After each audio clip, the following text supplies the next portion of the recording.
What do you mean my order was canceled? The consultant's face twisted with discomfort. I'm sorry, Ms. Wells. Someone called this morning, said you changed your mind.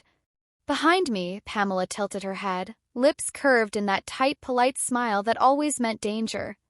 Oh dear, she murmured, must have been some mix-up. I only told them to pause the payment.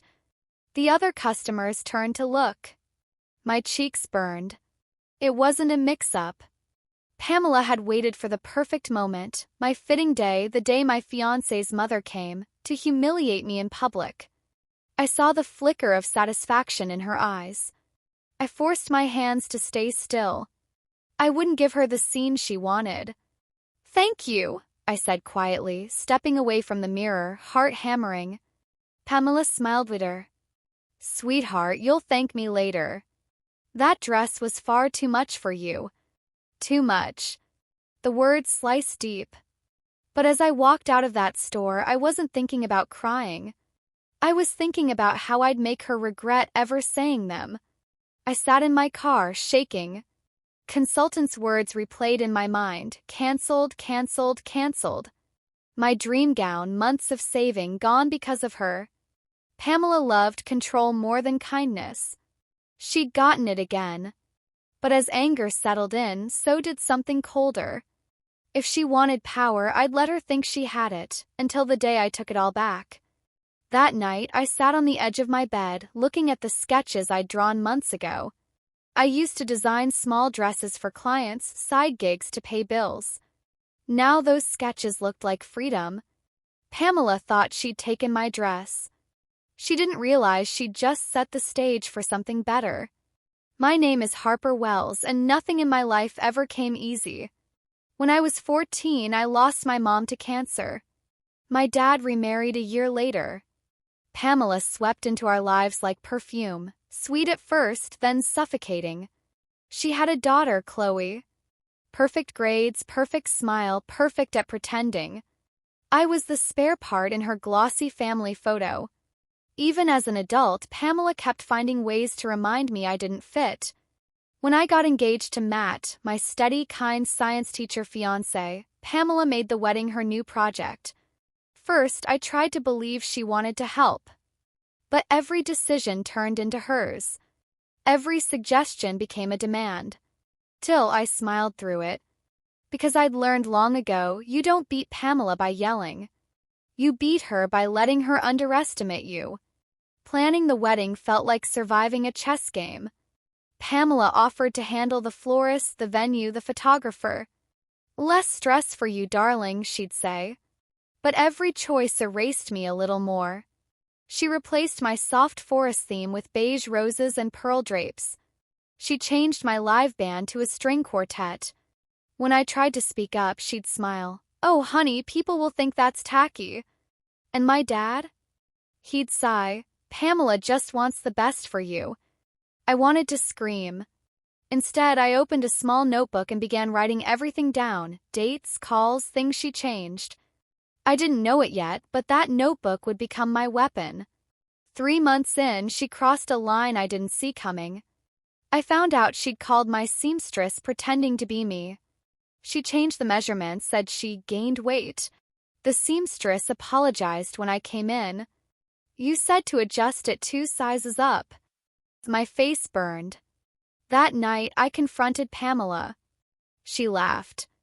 Oh, Harper, relax. I just didn't want you disappointed later. It's called foresight. It was called humiliation. But I didn't fight. I simply wrote it down in my notebook. Every manipulation, every lie. 'Cause I knew Pamela couldn't help herself. And soon that would be her undoing. Spring turned into summer, and every visit home felt heavier. Pamela decorated the house with photos of Chloe's graduation but kept none from my engagement. She'd look at my ring and say, so simple. Understated. Good for you. Matt tried to defend her. She's just traditional. No, she was territorial. She wanted to prove that nothing beautiful could happen in that house without her approval. So I started doing something I never thought I'd do. I lied to her. I told her I was following her every decision, and she believed it. The more she thought I'd given up, the bolder she got. Perfect. The dress-fitting disaster became talk of the neighborhood. Pamela told people I'd changed my mind after seeing her friends' reactions. They believed her. She had always been the charming one. But something shifted in me that day. I stopped being afraid of her approval. Every night I sat at my work table, sketching in silence. First it was just therapy. Then it became purpose. I would design a dress that couldn't be canceled because it was mine. And while she bragged about her control, she never realized she'd already lost the one thing she couldn't buy, my loyalty. By fall, I had my secret routine. Work from 9 to 5. Dinner with Matt. Then late night sewing. The dress was slow work, lace, satin, hand-stitched details. Every thread carried anger and healing. Some nights I'd whisper to myself, she'll see this one day. The design wasn't just for my wedding. It was a message. I wasn't her puppet anymore. When it was finally finished, I wrapped it in protective cloth and rented a small storage unit under my mother's maiden name. No one knew. Not even Matt. Pamela could control the public version of my life, but not the one I was building quietly behind her back. Winter came with new battles. Pamela insisted on hosting an engagement dinner for family. Half the town showed up. She gave a speech about how she'd raised Harper like her own and how proud she was to see me finally settled. I sat frozen, fork tight in my hand. She was rewriting my life right in front of everyone. When she ended her speech with, "I've always wanted a daughter who listens," people laughed. I smiled back, because they didn't know I was listening too. Every word, every detail, and every mask she wore was about to crack. After the dinner, I started receiving invoices, florist, caterer, DJ, all under my name. Pamela had promised to pay for half. She hadn't paid a cent. When I asked, she said, "Oh, sweetheart, you're marrying soon. Time to be responsible." Responsible for her lies. So I started recording everything, texts, emails, receipts. Every mistake became evidence. When she lied, I smiled. When she twisted things, I agreed. Let her believe she was winning. Because what she didn't know was, I was building a timeline of her own destruction. Months passed, and my patience became my armor. Pamela loved to test boundaries. She changed the seating chart without asking, replaced my best friend Tess with Chloe as maid of honor. Tess wanted to fight back, but I told her, "Not yet." She frowned. "You're planning something, aren't you?" I smiled. Always. I wanted every injustice to stack up neatly, so that when it all fell apart, it would crush only her. Every manipulator eventually steps too far. I just had to wait for her to take that final step. The opportunity came a month before the wedding. Pamela suggested a final fitting day. I went expecting chaos, and she didn't disappoint. She criticized my hair, my posture, even the color of my nails. Then she said, "I told the boutique to tone down the neckline. You don't want people thinking you're trying too hard." I wanted to laugh. Trying too hard? That was her entire life. But I kept my calm. Because in less than 30 days, she'd walk right into the biggest trap she'd ever built herself. Tess and I met secretly that night. I told her everything, every plan, every lie Pamela told. Her eyes widened. "Harper, this is war." I nodded. "Then let's win it quietly." We rebooked vendors under aliases, confirmed deliveries directly, changed passwords, locked down guest lists. Pamela still thought she had control. But she was chasing a ghost version of my wedding. When Tess suggested I tell Matt, I shook my head. He'll see it when it's done. I want him to see me strong. And for the first time, I felt like I truly was.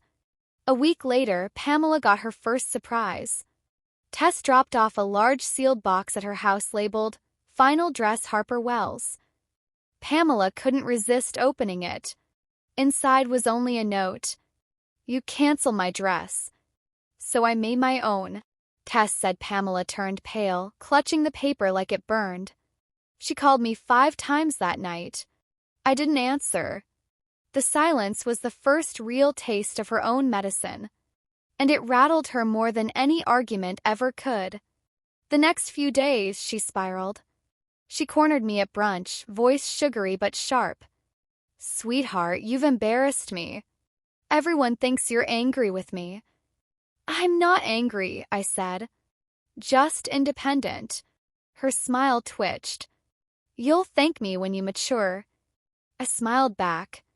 I'm sure I will. Then I walked away, leaving her to stew in confusion. For a woman obsessed with control, silence was chaos. And I planned to keep giving her plenty of it. The week before the wedding, Pamela made her move. She sent out updated invitations with a different address, claiming the venue had plumbing issues. She told everyone she'd handled it, but she didn't know I'd already contacted every guest privately. On the morning of the wedding, she arrived early at the wrong venue, an empty hall. No music. No flowers. No one there.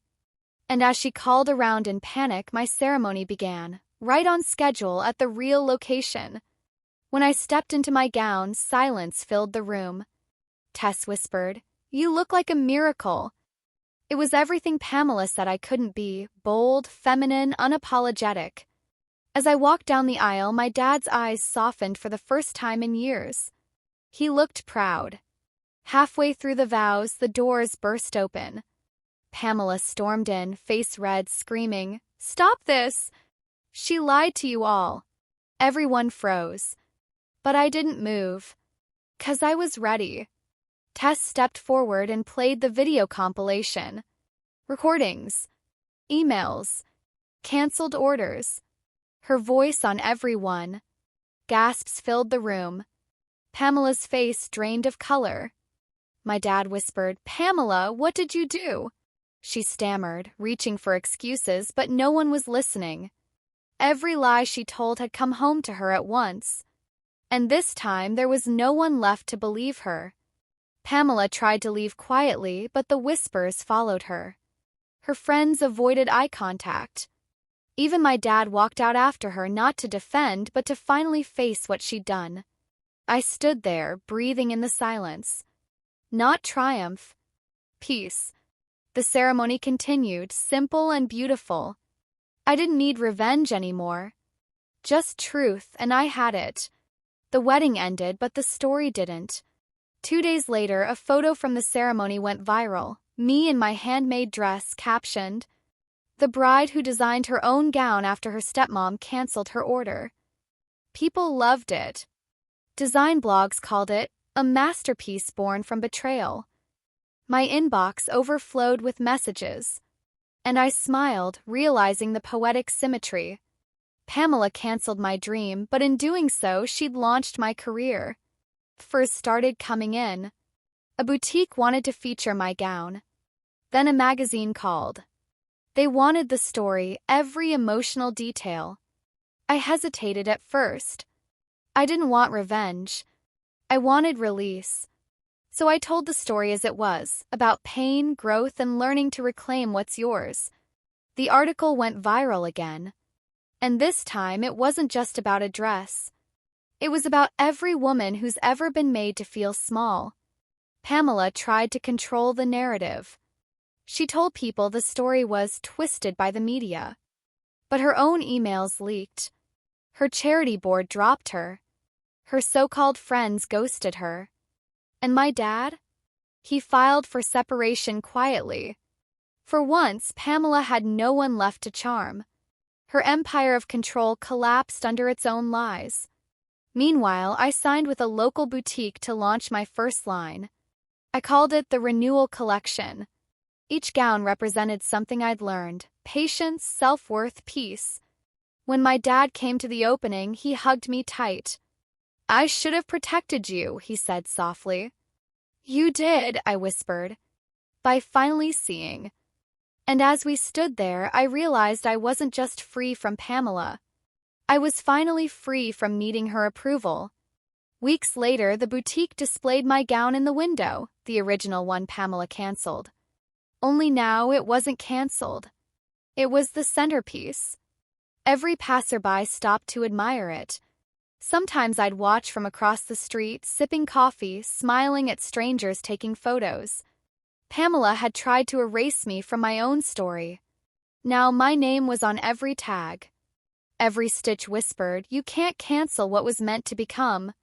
One morning, the shop phone rang. The receptionist called out, "Harper, a woman named Pamela is on line 1. I froze for a second. Then I said, "Tell her I'm unavailable." The line went silent. That was the closure I'd waited a lifetime for. Not an apology, not revenge.